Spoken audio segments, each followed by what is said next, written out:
Okay guys, we're back. In the last video, you saw us mount the tongue on the trailer and get that all welded in place. Now we're to the point where we're going to hang these axles, and I really like to hang axles with the trailer upside down. It's just a lot easier than have to lift everything up, and I can see to weld real good. I'm welding down on stuff.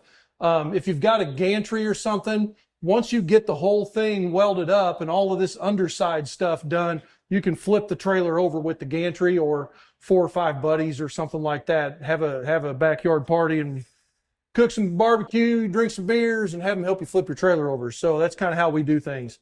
But anyway, I want to tell you a little bit about these axles. I'm going to make this a tandem axle trailer. Honestly, I think a 3,500 pound trailer would be close for this. I always like to go about double what I think I need. So that's why we're going to go ahead and do tandem axle. Both of these axles are 3,500 pounds. Now, if you're following along with a set of plans from smokerplans.net, you'd probably see that we have a single axle 6,000 pound trailer, and that'll work just fine. We have a tandem axle 12,000 pound trailer. I just want the look of a tandem axle. That's why I chose to split that capacity in half. You can do a single axle or a tandem, it doesn't matter. They both work good. You just got to buy more tires for tandem. Tandem means 2 axles like this, okay? So when we was doing our layout on the trailer, I had to already know what axle I had. So we started this layout based on the spring center, where the springs attach to these axles. So we know that we have to have our main runners where this is. So you want to make sure that your main runners are centered up on this piece of channel that's welded to the top of your axle. And then that goes up, is how that goes. Now, there's a lot of different axles you can get. There's Lippert is one of them. Dexter is another. Dexter's kind of the big expensive name. Lippert is kind of a never heard of it name, but they're like the only other player in the game. These axles, I bought these from eTrailer.com. There's a lot of places online you can get them. The only bad thing about eTrailer is that this is the shortest axle span they have. If you look at the plans, it says 48 inches wide. You're not going to get that from eTrailer. You're going to have to go to somewhere else on the internet. Trailer Plan or Trailer Parts Outlet or something, Trailer Parts Superstore, some website like that. There's all kinds of others. But anyway, Dexter, Lippert, it doesn't really matter. You're just mainly all you care about is the capacity of the axle and the spring centers of the axle. You're going to be kind of stuck with whatever hub face, and we'll talk about hub face here in a little bit. That's not important right now. So first thing we got to do is go ahead and mount the springs to these axles. Once we get the springs mounted on the axles, then we can start looking at placement of our hangers, which are like a U-bracket that welds to the bottom of this trailer. And then there's a bunch of linkage and stuff that attaches these axle springs to that bracket and stuff.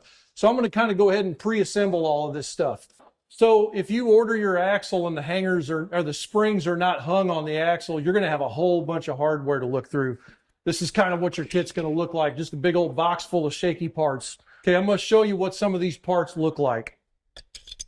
These are the brackets I was telling you about that you weld to the trailer like that. And that's what your springs will attach to. So you'll have an assortment of those brackets.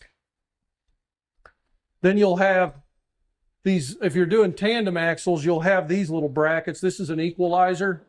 It just kind of helps distribute the load between the front and the back axle, and it swings in between the axles like this. So you'll have something like that. Then you'll have a whole bunch of bolts that they're splined on this top, and you drive that into whatever it's attaching to. It could be one of these brackets. It could also drive into one of these little shackles here. It literally just drives in, and I'll show you how I do that. I usually do it on the vise. I'll set it down in there and hit this and pound it down in there. Anyway, and then these go through your springs is where they go. And such. So we're going to start assembling these springs onto the axle. There should be some U-bolts in here, and I'm not seeing them, so I got to go dig for those. All right, guys, we talked about the spring centers, where the main frame needed to be on the axle. why it needs to be there. That's because of this mounting bracket. Now we're going to go ahead and hang some springs on this axle. I'm going to show you how to do that. So anyway, we've got the spring here. Here's a little diagram of how we're doing it. We'll pop something up on the screen there for you like that. But basically, you're going to have a plate like this. You're going to have your spring. It's going to go like this right here. Then you're going to have a U-bolt that goes down around the axle and goes through this plate. All right, guys, so we're going to go ahead and bolt this all together. I went ahead and rolled the axle because it's a little bit easier. Since the nuts go on top, it's a little bit easier to have the spring going the right way. Got a couple shims here. I'm going to set that under the axle tube and off to one side. That way my U-bolt can go up through there. Okay. And then you've got the bolt, the little alignment pin that goes in that center hole right there. And then you've got your plate. It's got a hole in the middle of it also. And then you just take and put a nut, just get it hand tight on there. It's a lock nut. Usually these are nylock nuts that come in this kit. But they're usually like a mechanically locking nut that's got like one end of the nut is oval. That way it digs in and it prevents itself from backing out. I'm going to go get my other parts here. Okay, now I'm going to have to get that piece out of the way. Like that. Slide that up on there. And like I said, we're just hand tightening all of this for now. Okay, now we would go ahead and get an impact and suck all that down. I'm going to go ahead and move over here and put the other side together real quick. So I'm going to go ahead and tighten this up. We don't need to get it like mega tight yet. We're just going to get it on here. We might have to, these springs will twist on there a little bit, and we don't want to get it anchored in place to where, you know, things don't move. We'll just have to loosen it again and stuff like that. On trailer stuff, once I get it tight, I don't want to back it off any. I want to leave it right where it's at. So I'm just going to kind of get these snug enough to where I can still kind of aim the hanger so we can get the axle straight and square on the trailer, and our hangers can be twisted where they need to be. Okay, so the next rule I want to talk to you about real quick is where to place this axle. So if you're just building a regular utility trailer, there's a 60-40 rule. We want to have 60% of the weight up front and 40% at the back. Most of that weight should be on the axle or forward. The tail end of the trailer, if you have too much weight at the tail end of the trailer, you'll actually, the trailer could start to wiggle as you're going down the road. And I've actually been in a situation where the trailer actually like spun out of control as if it was going to pass me. Very scary moment. So you want to be really respectful of two things: where the majority of the load is on the trailer. That's the balance of the trailer. The second thing is the tongue weight. We don't want to have all the weight sitting on the tongue, because if it's all up there, then you're going to be overloaded on your hitch and stuff like that. So you have to look at your coupler, your vehicle rating, stuff like that. If you really want to thread the needle and get your weight right, what I would actually do is build this trailer, flip it over, make it to where your axles can be slid around a little bit. That way, like you can mount these axles to a piece of angle iron, put it all together to where you can weigh the front of the trailer after your cooker's built. That's really extreme, and it's for if you're like really scared you're going to mess it up. In my case, for most of my experience, I usually hang the back axle as far to the back of the trailer as I can, where it's not going to be up against the firebox. I don't want that firebox sitting here roasting this axle. So I usually get it pretty close to this cross member here. Like if I slide my cooker forward on this trailer and the firebox touches this rear cross member, then it's a little bit too tight. I'd probably back it up just a little bit and maybe make a bracket, and then slide this axle to where there's a good 3 or 4 inches from this rear axle to the front of the firebox. So what I'm going to do is I'm just going to go ahead and slide this back, and I'm going to make sure and measure some stuff here. Bear with me for just a minute. but I'm thinking that rear hanger is probably going to go right here. We're going to base our measurement off the front of the trailer because that's what we did earlier. I'm going to go ahead and move the camera while I do that. So I'm going to measure off the front of the trailer, back, and I'm going to do that to the back of this, the center of this spring hanger. So I'm 118 inches to the center. I'm pretty happy with where that's at. I might actually move it back some more. Let's see, I like right there. Let's do 120 inches from the front of that to the rear of my back hanger. And that's actually going to be the bracket, not the hanger of that's the bracket that welds to the trailer frame, not the bolt hole on the axle spring. I'm just using that for an example. Okay, right there. Just for S's and G's, 11 3/8. 11 3/8, so it's dead money. So that's a good spot. I like that. So I'm going to go ahead and make a mark where the center of my hanger would go. That's 12 inches from the back. That's a pretty standard number. I'm used to seeing 12 inches from the back of the frame whenever I'm building a trailer like this. So I'm going to go ahead and pull that axle out of the way. I'm going to make a mark. I'm going to get that bracket welded to the trailer. That way we can start building forward on our axle. So I'm going to move the camera back over there where you can see that. Okay, so I'm going to go ahead and tack these brackets in place real quick. Like I always say, tack first, verify, then weld.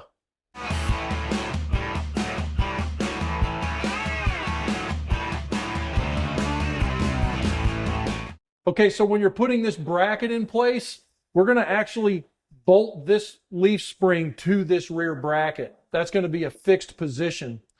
Once we get this part bolted in here, we're going to set the next bracket in right in front of it, and we're going to bolt it to this equalizer using the bolts and using the bolts and also these little shackles. I'm going to go ahead and bolt this axle to this rear bracket, and then we're going to bolt all this to that. Then we're going to set our center bracket. Like I said before, it is better to have a helper to help you with all of this. Also, these bolts, if you can see that, have a spline right here. So we're actually going to get this slid in there, and then we're going to give it a whack with a hammer and set those splines inside that bracket. Then we're going to put our nut on, and we're not going to over tighten it because we want to give that leaf spring room to move as it flexes and bounces. Okay, so I've got those brackets in place. I'm not going to worry about bolting all that together yet. We're actually going to go ahead and move up here. So what we're going to have now is we're going to have another bracket right here in the middle, like that. We're going to have this piece in the middle of that, like this, right? So I'm going to go ahead and put a bolt in that. You want to give this stuff plenty of room to move. And how we locate this is we're going to go ahead and put our shackles between here and here. Okay, guys, now we're going to set the center bracket in place. I'm going to go ahead and fold this out of the way for now. There's a bolt in each side, so it ain't going nowhere. And we're actually going to set this center bracket using a tape measure.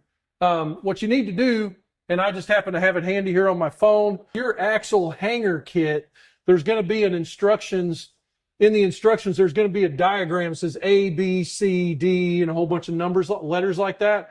And it's giving you coordinates for these hangers. Just follow that because I don't know what axle you got, or I would tell you. It could be 2 inches different per axle. So in my case, my chart says that from the rear hanger to the center of the middle bracket, we're going to be 29.5 inches. So that's from the bolt center to the bolt center. So that's real easy to do here. So we're literally just going to measure from the center hole of this bracket over and then make a mark with our marker here. So I'm going to do that real quick. If you remember, I made a mark on the bracket already where the center line is. So that should be pretty easy to figure out right there. An old sheet metal worker's trick is I got a mark here now that's in the wrong place. Take the marker and write on that same mistake and take your thumb. And when the marker wets the old ink, you can literally wipe it out with your thumb and erase it. So I'm going to go to the other side and make that same mark. I'm going to take my bracket here. And basically, I'm going to make another mark right in the middle of this bracket, and that's what I'm going to set down on the trailer frame. Then we're going to square it and tack it in place. Now I'm making a mark on my bracket.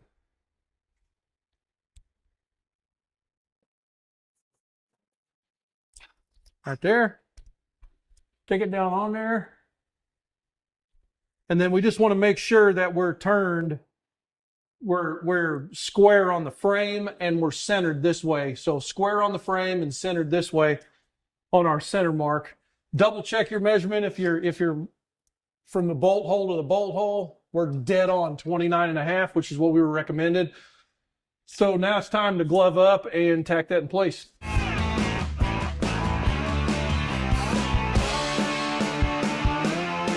Now we're going to do the same thing to set the front bracket. We're going to look at our book and make sure where it belongs, but I already know on my axle kit it's 29.5. So I'm just going to make a mark at 1.5 inches because this is a 3-inch wide bracket, 1.5 inches on my bracket. I'm going to come down here now. I'm going to mark up 29.5 to the center from my other center line mark. Line our marks up.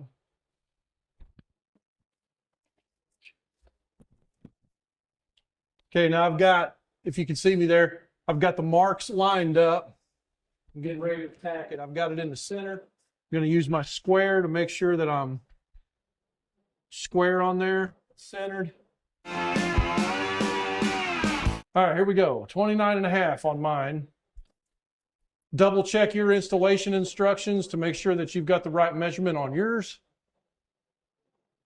Those are the instructions that come with your hanger kit. Same deal on single axles. It's exactly the same thing. Just look at your installation instructions to make sure that you're getting the right placement between your brackets. There we go. Square this up. Make sure it's centered and we're in alignment. There we go. Now we can tack that thing. One more thing I'd like to point out is make sure that you tack things at this stage. We're not wanting to weld any of these brackets solid. Just in case I looked up the wrong information, you never know.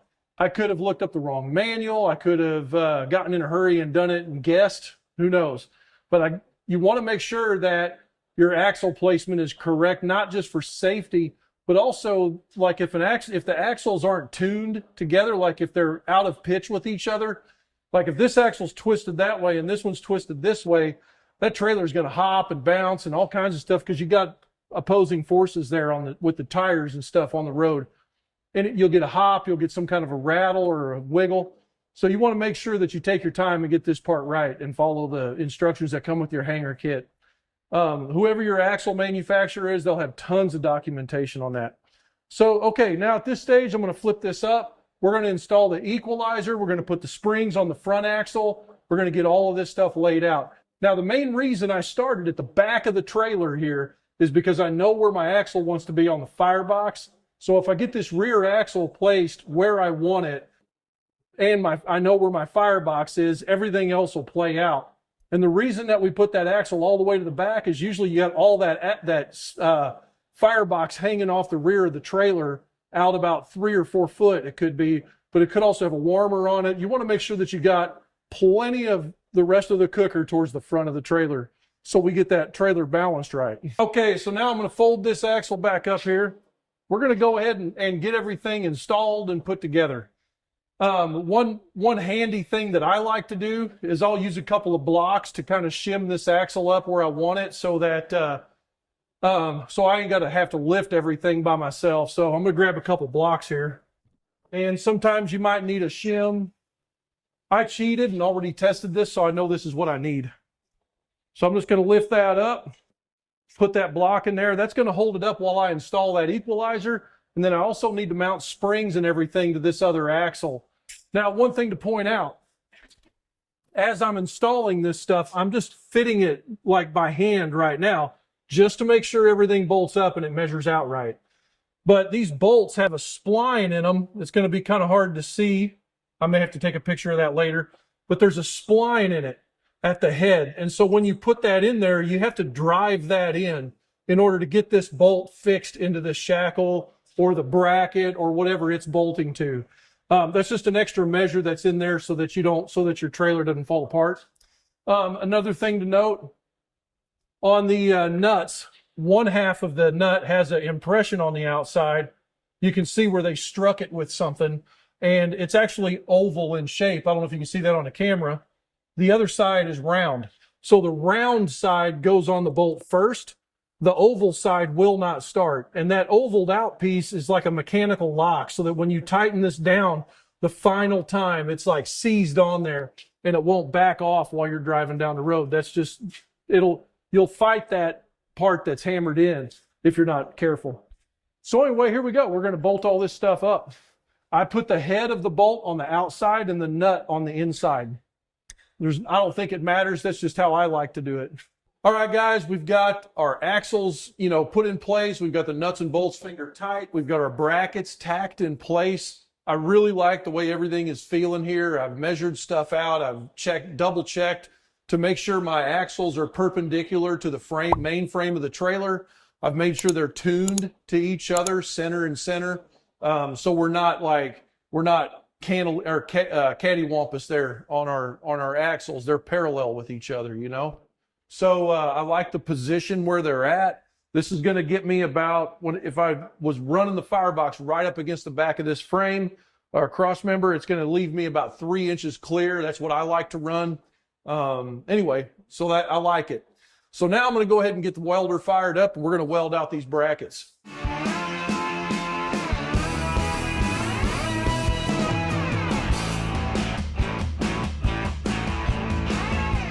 Okay, so we've got our brackets all welded out. Now we're going to go ahead and switch over and tighten all these bolts up. I know that these bottom U-bolts are 3/4 inch. I'm going to use the impact. Another thing you might look at is whatever the torque setting is on these bolts. You don't want to over torque them, because you could actually go too far and then that U-bolt could snap. So just be careful on your torque settings and stuff. We're just going to get these U-bolts tightened up. We're going to take a hammer and drive these into place, these other bolts, because they got that spline on them that I showed you. We're going to have to set those in place so that they, you don't want to use an impact, because if you use an impact to draw that in, that spline will spin out, and that's part of the structure of this suspension system. So you want to drive that in place, and then you want to tighten these bolts up. Impact does do the best, though. Once again, see how it's got movement. We don't want to over tighten this stuff, because then we don't get our movement that we need. If you tighten it tight, it's going to limit how much movement, and you're going to have metal to metal wear on some spots that you don't want that. So anyway, I'm going to get my tools set up and we'll get right at it. Like I said, don't over tighten. If you have torque specs and stuff to follow, do that. Get you a torque wrench to do your final check.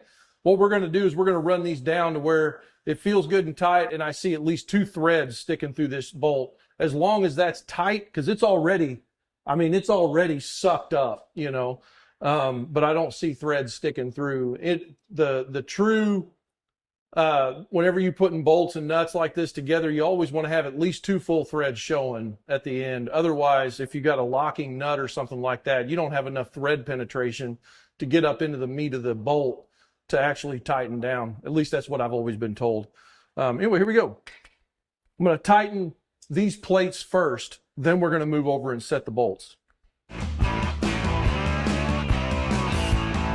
Okay, there we go. Now we're going to take a hammer, a pair of hammers really, and we're going to set these spline bolts. Okay, so when you set these bolts, I showed you earlier, they got a spline built into them. When you set these bolts, you literally want to take a heavy hammer to bucker up the back side. It's just called bucker up. Just get it on there somehow. Sometimes you got to put a flat bar in there and then put this against a flat bar, have somebody hold that. And then you literally just hit this head of this bolt, and you're going to drive it down into that 1/4 inch piece of material. Now you want to do that on every one of these bolts. One handy way to do it, instead of doing it on here, pull that side of the bracket off, take it over to the vise and set it down in there, and then you can hit it inside the vise and then bring it back over and install it. I'm actually going to do that on the shackles. But on these brackets, they're welded on and we're committed. So I've got to do that right here. So we're just going to take this hammer and set it in here like this, and then I'm going to hit this hammer, or this head with the bolt with the hammer.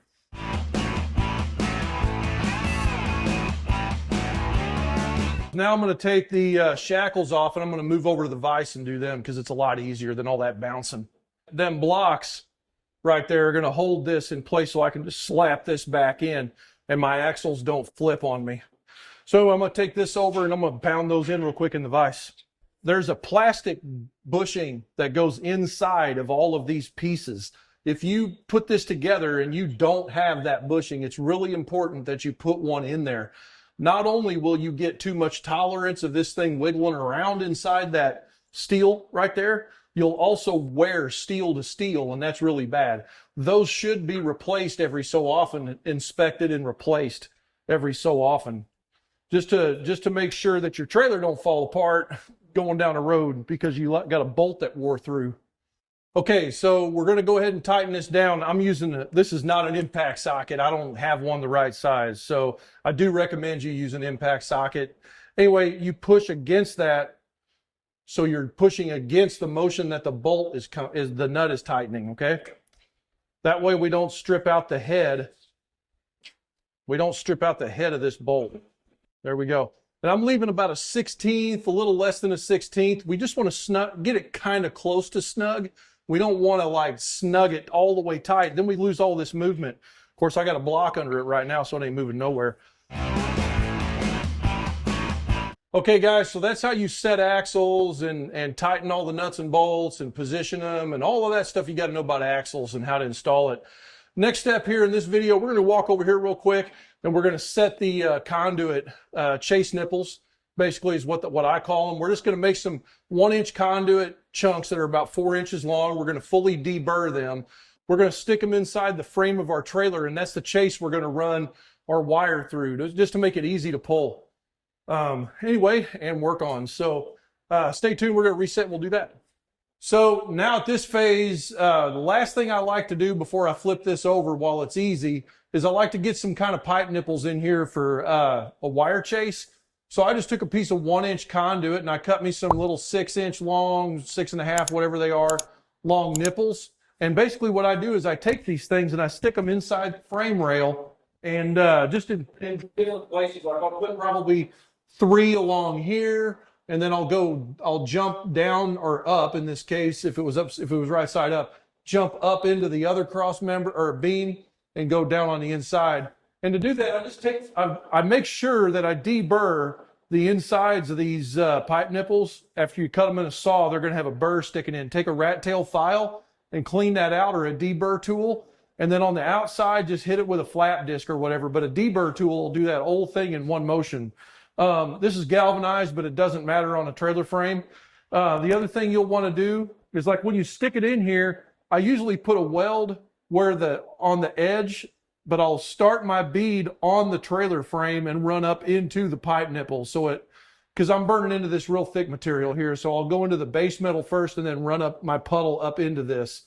It's going to be hard to get a bead in the middle here. So you're going to weld the in and out of each pipe nipple. So I'm going to go ahead and get the welder turned on here and we're going to get started.